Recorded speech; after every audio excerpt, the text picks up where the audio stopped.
Welcome to May I Borrow Your Glasses, the only web portal devoted exclusively to helping veterans start and grow their small businesses. We interview successful entrepreneurs so you can experience the lessons they've learned. We then take those topics and develop training to help you as well.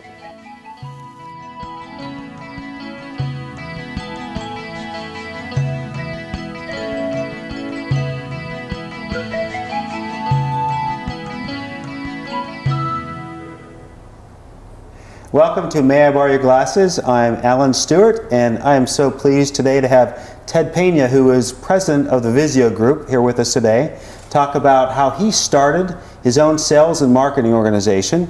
Ted, thanks for being here today. Really appreciate it. Real pleasure to be with you, Alan. Thanks, Ted. So tell me a little bit about about yourself. How background on you a little bit. Yeah, I graduated from Claremont Men's College back in 1976 and joined the IBM Corporation right out of school. So it was back in the mid-70s, and I didn't have to write a resume, by the way, and that's something I'll get back to later as I joined the IBM Corporation. Had a great 17-year career as a salesman, as a marketing manager, as an instructor for their executive education team. Got a chance to travel around the world pitching IBM technology and architectures. Then shortly, there was a big change at IBM in 1994. If you might recall, Louis Gershner was brought in. I do, I remember that. I remember that. And he just took the company in a different direction, cut the workforce in half. So that was my opportunity at the age of 40 to actually write a resume and look for another job. It was kind of an interesting change in my life, but a good one.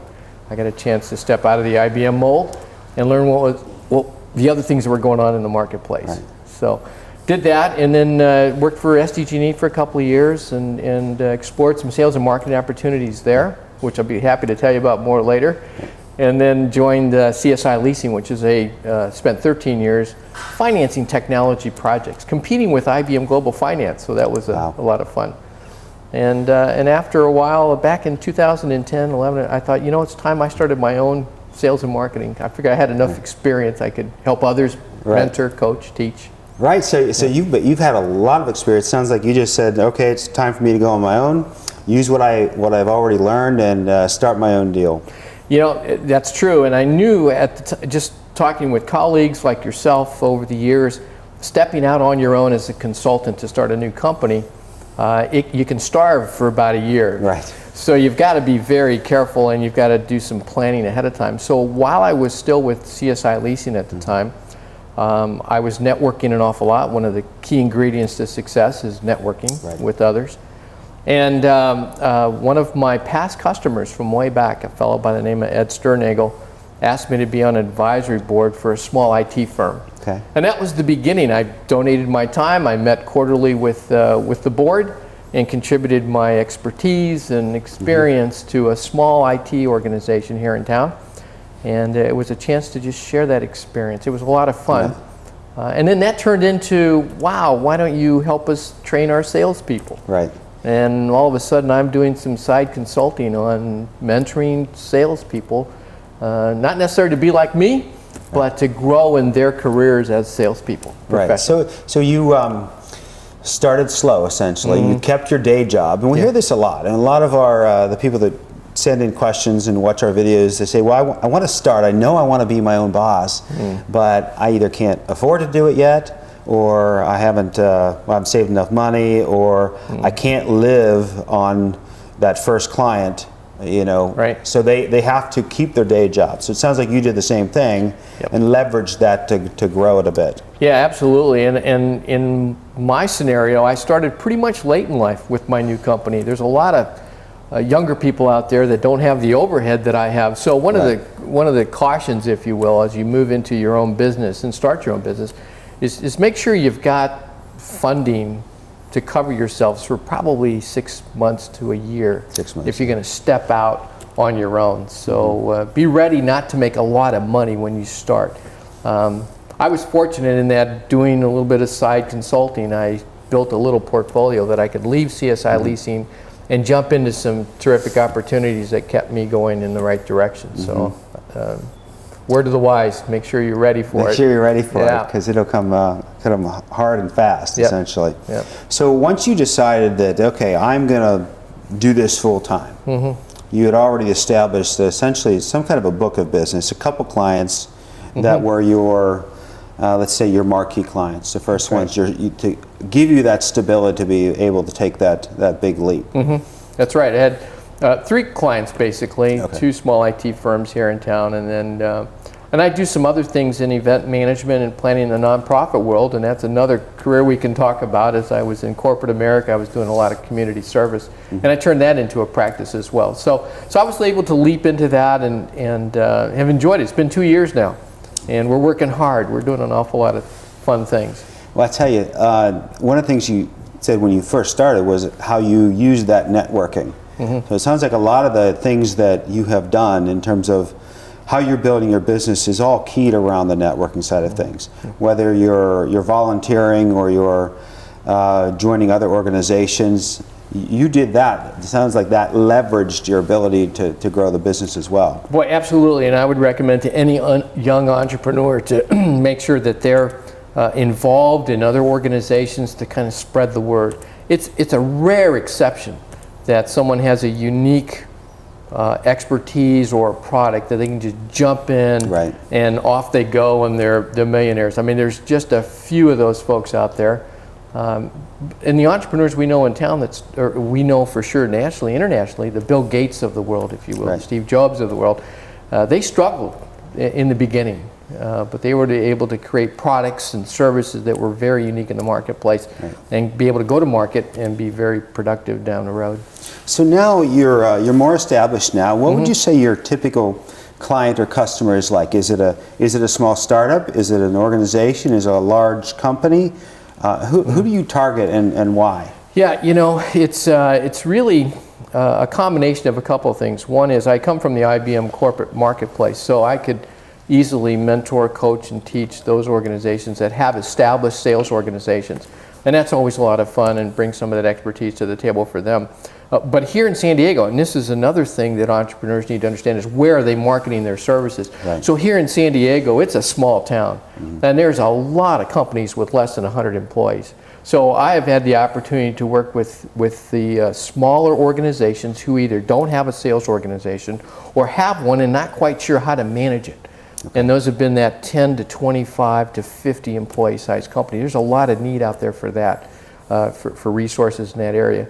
And so that's really the market here in San Diego, and that's what I'm focused on in terms of providing mentoring, coaching, and teaching in that sales arena. Okay, so what do you find that there is their most important need? So you go into this company that has 20 to 50 people. What are they looking for? What do you end up guiding them to do? Well, one of the things that young companies have forgotten to do, if you will, and they're so busy trying to make a living. They haven't sat back for a minute and planned their sales strategy. And so that means what are they going to tell their salespeople? And does that sales strategy match the business strategy? In other words, what's the business goals? What's the revenue and the profit that we need to target to continue to be successful and survive in the marketplace? And are they taking those goals and objectives and feeding the sales strategy? So the first thing I ask them is, have you got the business plan together? And does the business plan include 5 critical P's, as I call them? I think every MBA understands these 5. And that's, do we have a good product and the value that it brings to the marketplace? That's the product. How am I packaging that product? So how does it present itself to the marketplace? What's the pricing of that product? So if I'm introducing a product in the marketplace and there's a competitive product out there, am I priced in the right marketplace? Does that work? So there's 3 of them right there: product, packaging, pricing. And then positioning is more of, okay, what is the demographic we're going to go after? And again, more of who's competing with me to do that. And then the promotion part. The promotion is really, can I sell it? Can I close the business? Can I meet new customers or talk to my current customers and sell that product and make it happen? And part of promotion is, I've sold it, can I service it? So all of those things are very critical as you move forward. And I'm always asking those questions. Have you considered the 5 P's of a business trying to take a product to market? And I would imagine that a lot of startup companies, they don't really think about it that way. I mean, they know I have a product and I'm selling it, and then they get some success, builds on the success, and they miss that key part of establishing the marketing plan which leads to the sales plan. That's right. Part of that promotion is the marketing, the branding, if you will. I mean, are you a one-hit wonder? Right. You know, are you going to be around for a long time, and do you want people to recognize your brand, the name of your company, your logo, you know, how you package products, how you deliver them, and then how you service them. And all of that is more than just, I got a great product. How do I get it to the market and make sure it has stability, it has survivability. Right. So Ted, that's great. Let's do a little bit deeper dive into each one of those. So the people that watch these videos some of them are trying to start their business. Right. Some of them are already established and they know a little bit about these, but let's go a little bit more in depth in each one of those. Okay. So Ted, let's talk a little bit more about pricing, exactly what that means. Yeah. So one of the key things, you may have a great product and you're ready to launch, but you're not quite sure how you should price it.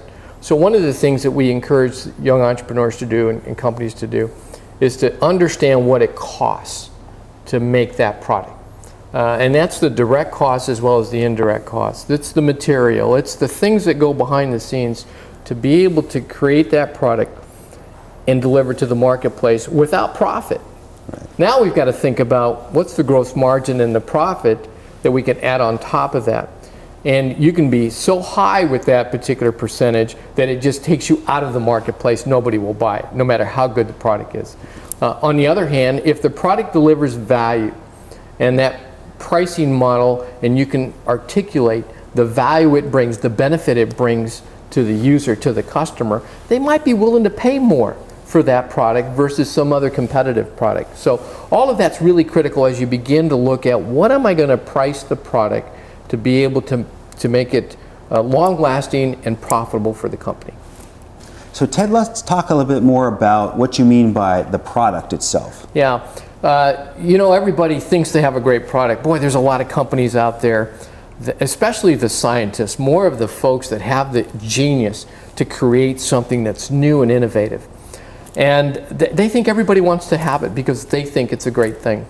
But the product really has to have features, it has to have benefits, and there needs to be an advantage that people are going to realize by taking your product. So it's not always easy to do. And so we encourage folks to really understand the product itself, what are the features and benefits that it delivers to the marketplace, and if they can prove that, now they've got something to tell people about that they may have never met before, new customers that may never tried it before, not just themselves. So it's critical to take a real good perspective on, yeah, I got a great widget here, but does that widget really deliver features and benefits to the customer? Right. Great, thank you. Ted, you mentioned the P's. One of the P's is packaging. Yeah. Talk a little bit more about what you mean by packaging. Yeah, you know, packaging is it's kind of an interesting challenge because everyone has a particular product, and it's how you put the advertising, the marketing, the packaging around it. Let's take a great example. I mean, in terms of packaging, Coca-Cola probably did the best job ever. They had this particular bottle, and it felt great around your hand as you picked up the bottle to have a nice swig of Coke and so forth. So they were smart. They had a liquid product, secret recipe, and they packaged it in the right bottle.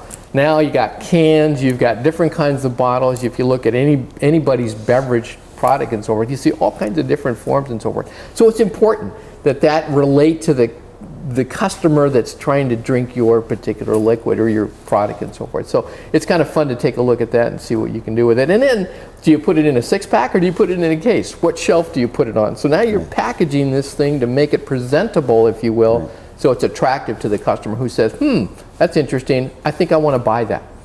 Got it. Yeah.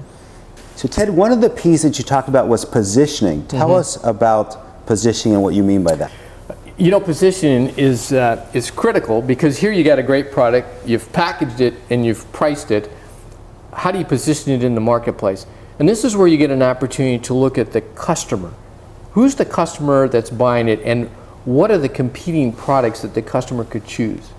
So you need to understand the demographics of your product. I had a client back when I was with IBM and CSI Leasing, a local restaurant, fast food chain. And they knew their demographic was the 18 to 35-year-old single male. And they positioned their product to that marketplace so that they could compete with their other competitors out there. And that's exciting to watch, because if you see their commercials today, and you'll recognize them, there's the guy with the big head. You recognize him, and you go, where does their sense of humor come from? Where is their message going to?